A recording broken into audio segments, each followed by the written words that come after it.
ঘটনাক্রমে সেটা সম্ভব হচ্ছে না।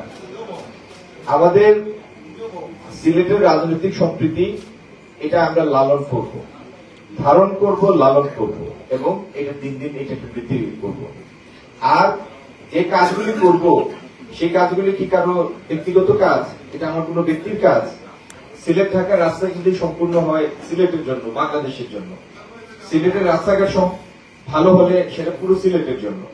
সিলেটের যে সমস্ত জায়গায় সুপেয় পানির সমস্যা আছে সেই পানির সমস্যার সমাধান হলে সেটা সিলেটবাসীর জন্য। এই কাজগুলির উপকার ভোগী হচ্ছি আমরা সবাই সিলেটবাসী, সেজন্য আমরা সবাই মিলে সেই কাজগুলি করব এবং হয়তো দাপ্তরিক কাজগুলি বা সরকারে আছে সরকারের সাথে সম্পর্কিত কাজগুলি আমরা করব। কিন্তু আমার বিভিন্ন রাজনৈতিক দলে আমার ভাইরা, আপনারা যে আমার জন্য দোয়া করবেন, আমাদের জন্য ইচ্ছা পোষণ করবেন যে কাজগুলি হয়, শুধু এই কারণেই এই কাজের সাথে আপনারা শরীর থাকবেন। তো আমি আপনাদের দোয়া চাই। আর আমার ফখরুল ইসলাম ভাই একটু আগে বলেছেন যে ফোন করলে পাবেন, আপনি এক রিগিয়ে পেয়েছেন প্রতিদিন, গতকাল বা পরশু তিনি ফোন করেছিলেন, কথা হয়েছিল। ইনশাল্লাহ কখনো যদি ব্যস্ততার কারণে ফোন ধরতে নাও পারি, 24 ঘন্টা পরে হলেও আমি ফোন ব্যাক করি। আমার রাজনৈতিক সহকর্মীরা সবাই সেটা জানে।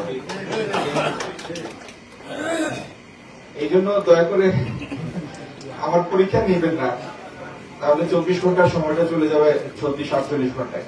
এবার নগদে পাচ্ছেন হেলিকপ্টার অফার, তাই কেনাকাটার পেমেন্ট নগদে করুন আর বুঝে নিন 2000 টাকারও বেশি ক্যাশব্যাক সহ হেলিকপ্টার রাইড। পেমেন্ট শুরু করুন আজই।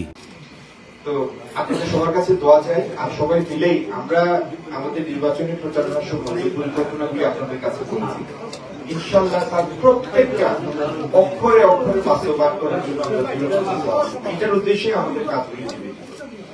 আর যখন যে কাজের কথা বলি, আপনাদের শুধু এইটুকু বলি, আমি আল্লাহকে ভয় পাই। আমি যখন কোনো কথা বলি যে এই কাজগুলি আমরা করতে চাই, আল্লাহকে সাথে রেখেই করি। এই জন্য আল্লাহর অনুগ্রহ চাই, আপনাদের দোয়া চাই। ইনশাল্লাহ প্রত্যেকটা কাজ হবে, সিলেটের জীবন মানের উন্নয়ন ইনশাল্লাহ আগামী দিনে আমরা দেখতে পারবো। এবং সেই সাথে এই দেশে আমার যে মন্ত্রণালয়, সেটি অত্যন্ত চ্যালেঞ্জিং একটি মন্ত্রণালয়, যেহেতু বাণিজ্য মন্ত্রণালয়। দ্রব্যমূল্যকে স্থিতিশীল রাখা আমার কাজের অন্যতম উদ্দেশ্য। এবার আমরা দায়িত্ব নিয়েছি রোজার একদিন আগে।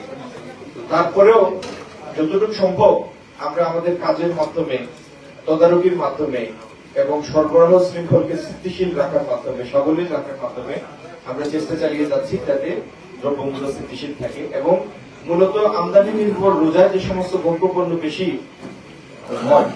হয় সেগুলির মূল্য একটি স্থিতিশীল পর্যায়ে আছে।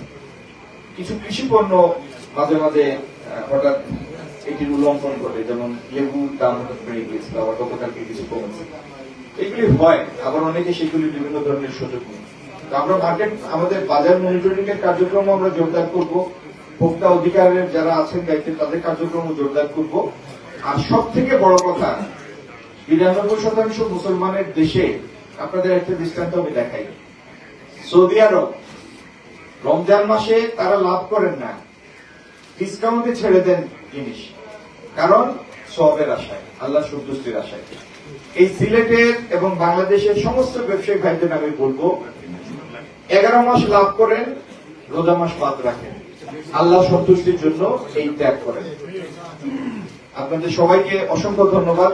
আসসালামু আলাইকুম ওয়া রাহমাতুল্লাহি ওয়া বারাকাতুহু।